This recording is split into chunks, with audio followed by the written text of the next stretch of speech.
उसको पूरा लड़की की तरह पाल रहा हूं। बेटा तुझे ये नहीं करना है, तुझे वो नहीं करना, ये मत कर, वो मत कर। मैंने उसको पूरा ऐसा बना दिया है, बिल्कुल लड़की टाइप। दूसरे भाई के किसी के यहां पे लड़की पैदा हो गई, आए मेरा लड़का हो गया, अब तू कुछ नहीं करेगा, तू खाना नहीं बनाएगा, तू ये भी नहीं सीखेगा, तू वो भी नहीं सीखेगा। ये चलता है। दोनों बच्चों की शादी होगी, दोनों बच्चों में देखो लड़का शरीर से लड़का है, लेकिन एटिकेट्स, मैनर्स और व्यवहार से पूरा लड़की बन चुका है, क्योंकि किसी चीज का हाथ ही नहीं लगाता, कभी बाहर निकलता ही नहीं है। धूप में निकल जाएगा तो काला हो जाएगा, कहीं ठसक लग गई तो चोट लग जाएगी, उसके छींक नहीं आती, माँ बाप के प्राण पहले निकल जाते हैं। और बेटी, अरे बेटी तू ये नहीं करेगी, तू वो नहीं करेगी। अब बेटी की शादी होगी, बेटी क्या कह रही है, तू मुझे काम बताएगा, मुझे तो आज तक मेरे माँ बाप ने नहीं काम बताया, मेरे पापा करते थे, मेरी मम्मी करती थी, मैं ये सब करती। और बेटा क्या कह रहा है, मैंने भी नहीं किया कभी, मैं तो कभी बाहर भी नहीं निकला, मैं तो कभी जॉब भी नहीं करी, मैं तो मेरे बाप कमा के दे रहा, मैं उसी पर रहता हूं। अब आप मुझे एक बात बताओ, दोनों ही लड़के लड़के हो गए तो कैसे शादी चलेगी भाई? एक शरीर से लड़का है, एक विचार से लड़का है, और दोनों ही लड़की लड़की हो गए, एक शरीर से लड़की है, दूसरा विचारों से लड़की हो चुका है, कैसे शादी चलेगी बताओ भाई? स्त्री पुरुष की शादी हुआ करती है। पुरुष का एक स्वाभाविक गुण है उद्योग करना, परिवार को पारिवारिक, सामाजिक, आर्थिक सुरक्षा देना, और स्त्री का है कि वो घर का मैनेजमेंट करे, जितना बौद्धिक कार्य है सारे में दिमाग चलाए और सारा का सारा वो घर का बौद्धिक मैनेजमेंट करे, इससे परिवार चलता है। क्योंकि ईश्वर की अनुकंपा से यह स्वाभाविक गुण है कि जो पुरुष होता है वो बेहद प्रैक्टिकल होता है, और स्त्री जो होती है वो बेहद ममत्व वाली, मार्मिक होती है, और जो जीवन चलता है वो शिव और शक्ति दोनों के मिलन से ही चलता है। प्रैक्टिकलिटी भी जरूरी है और इमोशनल होना भी जरूरी है। पुरुष इतना ज्यादा इमोशनल नहीं हो सकता, स्त्री इतनी ज्यादा प्रैक्टिकल नहीं हो सकती, इसलिए ईश्वर ने दोनों का संयोग बनाया कि ये दोनों के दोनों एक गाड़ी के पहिए हैं, दोनों एक साथ चलेंगे तो घर परिवार और सृष्टि चलेगी। परंतु हमने तो उस नियम को ही तोड़ दिया। अब इस नियम को तोड़ दिया गया और एक फेक फेमिनिज्म चढ़ा दिया गया कि अच्छा स्त्रियां ही क्यों बच्चे पैदा करें, पुरुषों से बच्चे पैदा करवाओ। बताओ, ढपली लेकर के सड़कों पर लोग ये निकले हुए हैं कि लड़कियों को भी पुरुषों के यूरिनल में जाकर के पेशाब करने का अधिकार मिलना चाहिए। विश्व गुरु भारत के अंदर इंपोर्टेड, बाहर से डंप की हुई विचारधारा चल रही है और हम उसके लिए लड़ रहे हैं। और अंग्रेजों के देश हमारी पारिवारिक सिस्टम को स्टडी कर रहे हैं कि ऐसा हिंदुस्तान के पास में कौन सा नियम था भाई कि इनके यहां पर तलाक ही नहीं होके देते। इनका पारिवारिक सिस्टम क्या है, ये क्यों है, ये 4 वर्णाश्रम व्यवस्था क्या है, ये आश्रम व्यवस्था क्यों की गई कि 25 साल तक आपको पूरी तरीके से ब्रह्मचर्य का पालन करना है, उसके बाद में विवाह करना है, और 75 के बाद में आपको समाज को जागरूक करने के लिए वानप्रस्थी हो जाना है, और बाद में फिर सन्यासी हो जाना है। क्या सिस्टम है ये? सिस्टम है कि जब 75 साल का व्यक्ति हो जाता है ना, तो उसके दिमाग में एक रेस्टनेस आ जाती है। जब बच्चे उसके स्टेबल हो जाते हैं तब वो अपने पोते पोतियों को खिलाता है, उनकी परवरिश करता है और सही गलत का ज्ञान देता है। वही ज्ञान जिससे आज विमुख होकर के युवा अपने धर्म, अपनी देश, अपनी देशभक्ति और संस्कृति से अलग होकर के रॉ मटेरियल बन रहे हैं। हिंदुओं, तुम बच्चे पैदा नहीं कर रहे, तुम केवल और केवल रॉ मटेरियल पैदा कर रहे हो। वो जो तुमने पैदा किया है या तो वो वामपंथ का प्रोडक्ट बनेगा। कहां से वो रॉ मटेरियल उठाएगा? तुम्हारे यहां से। फैक्ट्रीज, कंपनीज अगर गुलाम बनाना है, कहां से रॉ मटेरियल उठा रही है? तुम्हारे यहां से। किसी को मुसलमान में कन्वर्ट करना होगा, कहां से रॉ मटेरियल उठाएगा? तुम्हारे यहां से। क्रिश्चियन में किसी को कन्वर्ट करना है तो कहां से रॉ मटेरियल उठा रहा है? तुम्हारे यहां से। क्या पैदा कर रहे हो तुम? रॉ मटेरियल, जिसको बाद में भर करके बनाया जाता है। वामपंथी या इस्लामिक या क्रिश्चियन, मतांतरण किसी और का तो नहीं होता। किसी मुसलमान को क्रिश्चियन बनते हुए देखा है? किसी क्रिश्चियन को मुसलमान बनते हुए देखा है? यहां मास लेवल पर हिंदू क्या बन रहा है? कंटिन्यू मुसलमान बन रहा है, ईसाई बन रहा है। क्या पैदा कर रहे हैं? Raw material. रॉ मटेरियल क्या होता है? उसका अपना कोई स्वाभाविक गुण नहीं होता, बस वो होता है, एक पदार्थ होता है। जैसे मिट्टी होती है, गीली एकदम मिट्टी होती है, उसमें अगला बंदा पानी डाल रहा है, गूंथ रहा है, अपने चाक पर चढ़ा रहा है, अपने अनुसार उसको आकृति दे रहा है, अपने अनुसार उसको पका रहा है और अपने आप उसमें जल भर रहा है या शराब या जहर या दूध या कीचड़ जो भी भरना होगा वो भर रहा है। हम क्या पैदा कर रहे हैं? केवल मिट्टी। हम केवल रॉ मटेरियल पैदा कर रहे हैं, क्योंकि आज हम अपनी भक्ति, अपनी संस्कृति से विमुख हो चुके हैं। हम पे आता ही नहीं है बच्चे को गढ़ना कैसे है। बच्चे के बारे में कहा जाता है बच्चा कच्ची मिट्टी होता है, और उसको एक हाथ अंदर सपोर्ट देनी और एक हाथ से उसको बाहर से थेपना पीटना। कुम्हार जैसे घड़े का निर्माण करता है वैसे होना चाहिए, एक उसको सहलाने वाला और एक पीटने वाला होना चाहिए। परंतु वो तो संस्कृति ही नष्ट हो गई। स्त्री पुरुष दोनों तो जॉब कर रहे हैं एमएनसी में, तो कौन तो समझाएगा और कौन ही उसको पीटेगा। हमारे टाइम पे नियम अच्छा था, माँ बाप जाकर के स्कूल में कहते थे कि मांस उतार लेना भाई, हड्डी हड्डी देना बस मुझे। मास्टर को ये बोला हमारे माँ बाप ने, इतना मारना, अगर ये कुछ भी अनुशासनहीनता करता है या नहीं पढ़ता, इसका मांस वहीं उतार के स्कूल में रख लेना, हड्डी हड्डी घर भेजना। आजकल कहते हैं हाथ कैसा लगाया बे मास्टर, डांटा कैसे वे तेने मास्टर। तो मास्टर क्या हो गए हैं? मास्टर अब बिजनेसमैन हो गए हैं। देखा ना बिहार में क्या हुआ, फायरिंग हो रही है मास्टरों के बीच में, और उन मास्टरों के जो स्टूडेंट्स हैं वो एक दूसरे मास्टर को गाली गलौज कर रहे हैं। एक टाइम था जब दूसरे कॉलेज के मास्टर्स को भी पैर छू करके नमस्ते करते थे, आचार्य जी नमस्ते।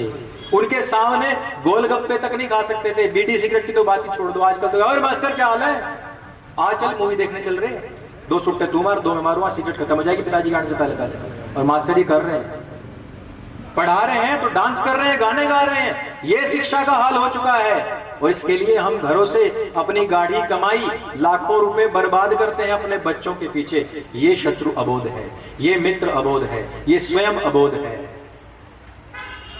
अब बताओ क्यों ना हो कन्वर्ट, क्यों ना हो वो कन्वर्ट बच्चा है? अजी नहीं, बस ग्रुप बनाओ, हमारी लड़की भाग गई, किसी भी तरीके से बचाओ। भाई साहब वहां गाय कट रही है, उसको बचाओ। क्यों बचाओ बे? तूने क्या किया उसको बचाने के लिए? तूने खुद ने क्या किया? कौन बेच रहा है गाय? कौन बेच रहा है गाय? फिर वो तो पाल ही नहीं रहे, वो तो सिर्फ काट रहे हैं। अरे जब तुम्हारे लिए तुम्हारी मां बोझ बन गई तो दूसरे को फेंक दी, तो उसका तो नियम है ये काटना और खाना। जब तुम्हारे माँ बाप तुम्हारे लिए बोझ बन जाते हैं तो उसके बाद तुम्हें बाहर निकलकर शिकायत करने का कोई अधिकार नहीं है कि हमारे माँ बाप को सड़क पर किसी ने मार दिया। तुम खुद उसको छोड़ करके आए ना वृद्धाश्रम, खुद छोड़ करके आए। और माँ बाप को तो चलो छोड़ आते हैं, गाय को तो बेच कर आते हैं। माँ ने दूध देना बंद कर दिया, जब तक दूध दे रही थी गौ माता थी। अब दूध देना बंद कर दिया तो बंगाल में एक लीडर क्या कह रही है, 14 साल की गौ माता को हम सर्टिफिकेट बनवा कर कटवा सकते हैं। गौ माता गौ माता, बताओ। मैं रास्ते में आ रहा था, पीपल के पेड़ों के नीचे हमारे भगवान पड़े हुए थे। क्या समझ रखा हमने? ATM machine. संतरा निचोड़ लिया, रस ले लिया, और संतरे का छिलका बचा। कौन रखता है घर में संतरे के छिलके को? तो मैंने क्या किया, पीपल के नीचे छोड़ाया, बरगद के नीचे छोड़ाया। जिन्होंने अपने भगवानों की इतनी दुर्गति करी है, क्या वो निर्लज्ज कौम ये सोच सकती है कि वो भगवान मेरा ध्यान रखेगा?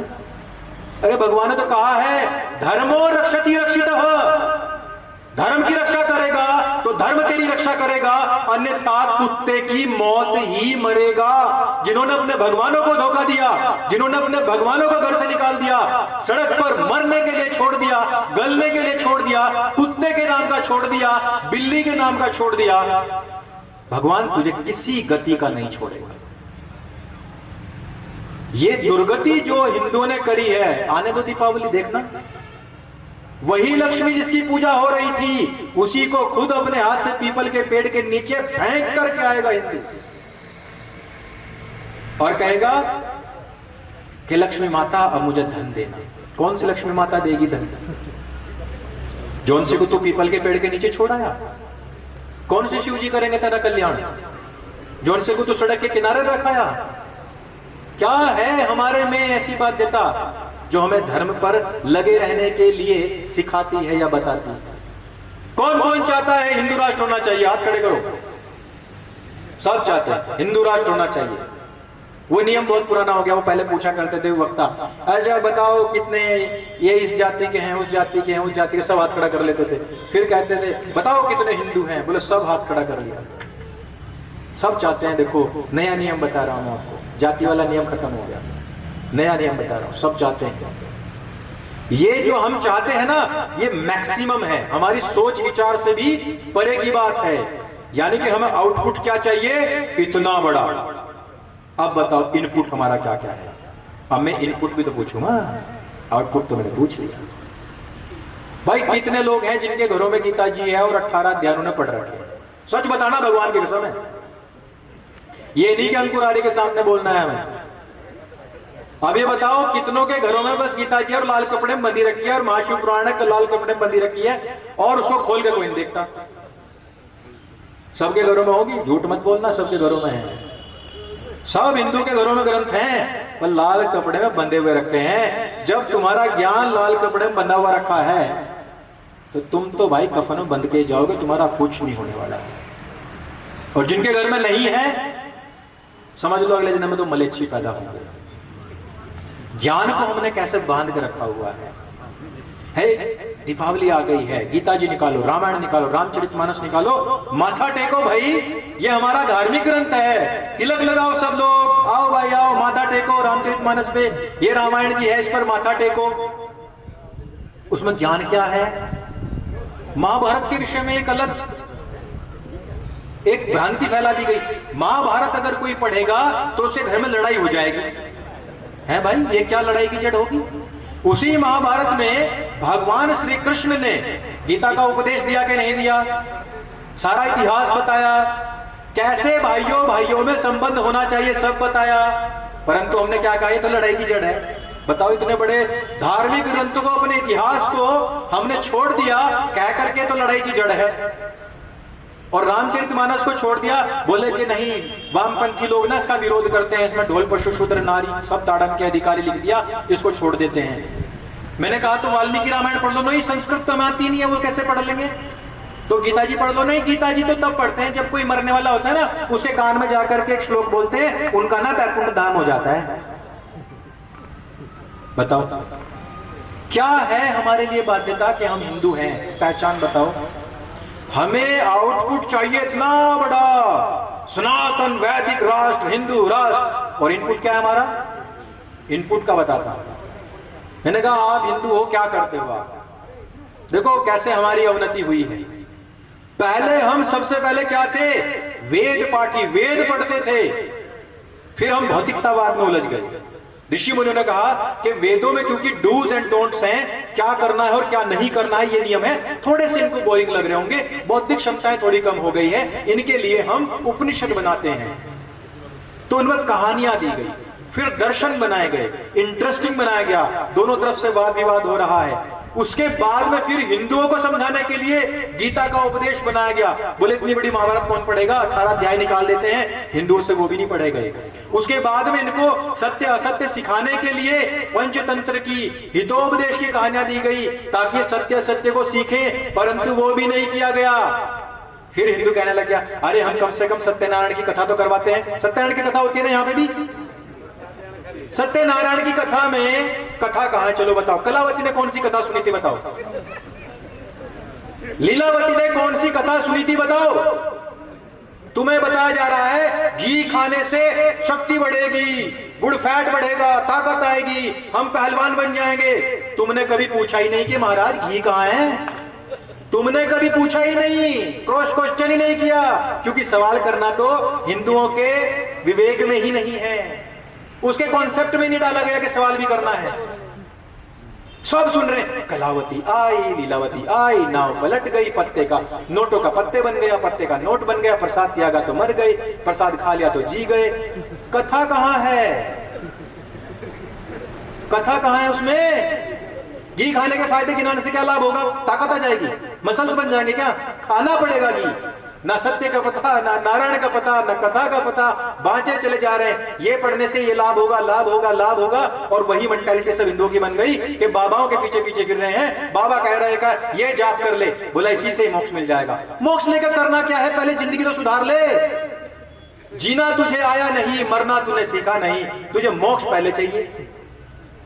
मोक्ष का अर्थ भी जानता है क्या होता है? ये तो अभ्युदय निश्रेयस सिद्धि सधर्म।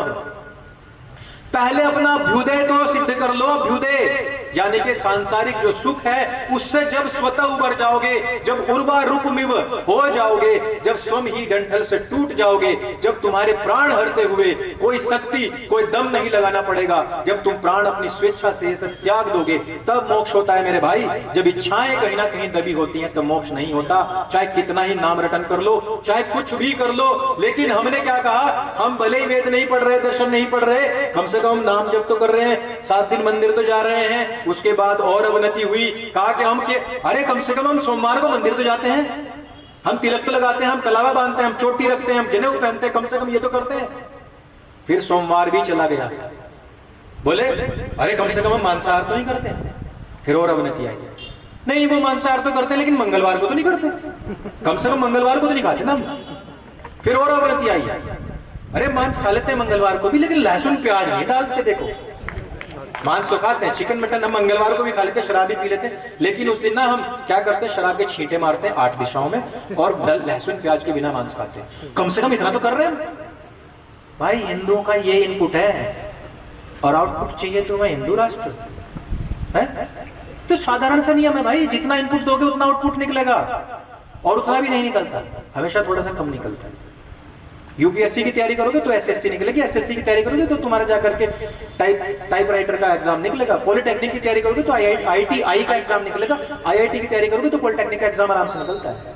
तो वेद दर्शन उपनिषद पढ़े नहीं हमें चाहिए हिंदू राष्ट्र। कहाँ का हिंदू राष्ट्र भाई, क्या करोगे हिंदू राष्ट्र का? ऐसी गाय कटती रहेंगी, तुमसे कोई पूछेगा धर्म की परिभाषा बता, धर्म की परिभाषा मतलब जो कलावा पहनता है, जो तिलक लगाता है, मंदिर जाता है, यही धर्म है। क्या धर्म है? धर्म के 10 नियम बताओ, मनुस्मृति का आधार। मनुस्मृति में तो ना वो दलितों को मारने को कहा गया, महिलाओं को भी पीड़ित करने को बताया गया, ऐसा है मनुस्मृति। पढ़ा कहीं मनुस्मृति? नहीं, वो वामपंथियों ने एक दिन ढपली लेकर के गूंज रहे थे तो वो बता रहे थे। तो हम क्या कर रहे हैं, ज्ञान हमारा पूरा आउटसोर्स है। कभी उठा के देखा पुस्तक मनुस्मृति? नहीं। चाणक्य नीति पढ़ा है कभी? नहीं। श्रीमद् भगवत गीता जी को याद करने का प्रयास किया है कभी? नहीं। जिस दिन, मैं कह रहा हूं आज डंके की चोट पे, जिस दिन तुमने चाणक्य नीति और मनुस्मृति, विशुद्ध मनुस्मृति पढ़ ली ना, उस दिन तुम्हारा ऑरा ही चेंज हो जाएगा। उस दिन राजा की तरह सोचोगे, प्रजा की तरह नहीं, गुलाम की तरह नहीं, मुक्त हो जाओगे, उसी दिन मुक्त हो जाओगे। उसमें सोचना सिखाया गया है। क्या भारतीय संस्कृति है, क्या देव पुरुषों को सोचना चाहिए, कैसे काम करना चाहिए। मुझे समझ में ही नहीं आता है कि मैं ये डार्विन थ्योरी किसने बनाई, किसने कहा कि हम बंदर से इंसान बने हैं। पूरा इतिहास उठा करके देख लो, नहीं, हम देवताओं से दानव की तरफ जा रहे हैं। हम देवतुल्य थे और लगातार अवनति होते होते दानव बनते जा रहे हैं। हमारे सामने कहीं पर भी पाप हो रहा होगा, हम कैमरा निकाल करके वीडियो तो बनाएंगे, लेकिन उसका प्रतिरोध नहीं करते हैं। कितनी दानवता हमारे अंदर आ गई है और हम कहते हैं हमारे ऊपर आक्रमण हो गया, हमारे ऊपर हमला हो गया। ये कौम जो सोचती हो इस प्रकार से और अपने बारे में कभी ना सोचती हो, ऐसी कौम गुलाम होने के लायक ही है। ऐसा तो हमारे आर्ष ग्रंथ भी कहते हैं। कमजोर लोग हमेशा शासित होते हैं, शासन नहीं करते।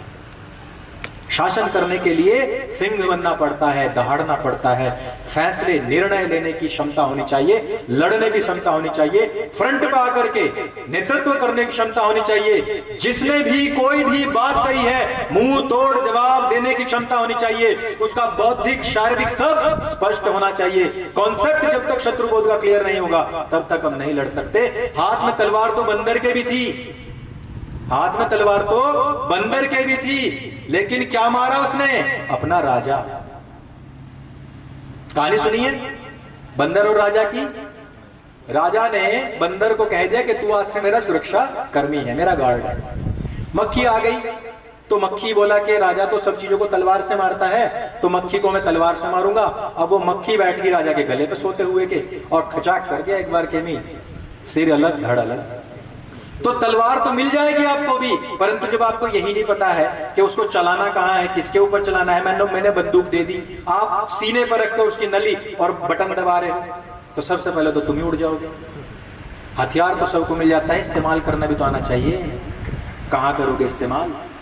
जैसे तुम्हारे सामने किसी ने भाईचारे की पीपनी बजाई और तुम नागिन की तरह वही नागिन डांस करना शुरू, अरे हाँ हाँ, हम तो भैया, हम तो गंगा जमनी तहजीब है। मैं तो जब छोटा सा था, मैं तो वहां भी जाता था, मस्जिद भी जाता था, मैं तो चर्च के सामने भी सिर झुकाता था।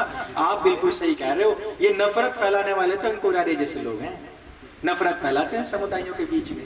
ऐसा होता है, ऐसा होता है। ये कॉन्सेप्ट क्लियर करना अत्यंत आवश्यक है हम सब लोगों का, क्योंकि ये अंतिम भूमि है और ये अंतिम अवसर है कि जब हम इस भूमि को, इस राष्ट्र को बचा सकें। अगर इस देश से कोई भी मलेच्छ प्रजाति निकाली गई तो एक के 200 देश हैं, एक के 56-57 देश हैं। अगर हमें यहां से निकाला गया तो अरब की खाड़ी में डूब कर मरने के अलावा हमारे पास कोई चारा नहीं रहेगा। हमारे पास कोई दूसरा राष्ट्र नहीं है। अब तो अमेरिकन वालों ने, लंदन वालों ने भी हम लोगों को वहां पर निकालना शुरू कर दिया। बोले यार, ये इंडियंस बड़े मेहनती होते हैं, हमारी नौकरी ले रहे हैं, इनको निकालो। हो रहा है कि नहीं हो रहा है? समाचारों में देखते हो कि नहीं देखते हो? बहुत डिस्क्रिमिनेशन होता है हमारे लोगों के साथ वहां। तो कुछ नियम, समय कितना बचा है मेरा?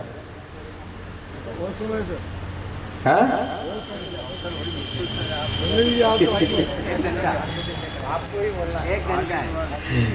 ठीक है।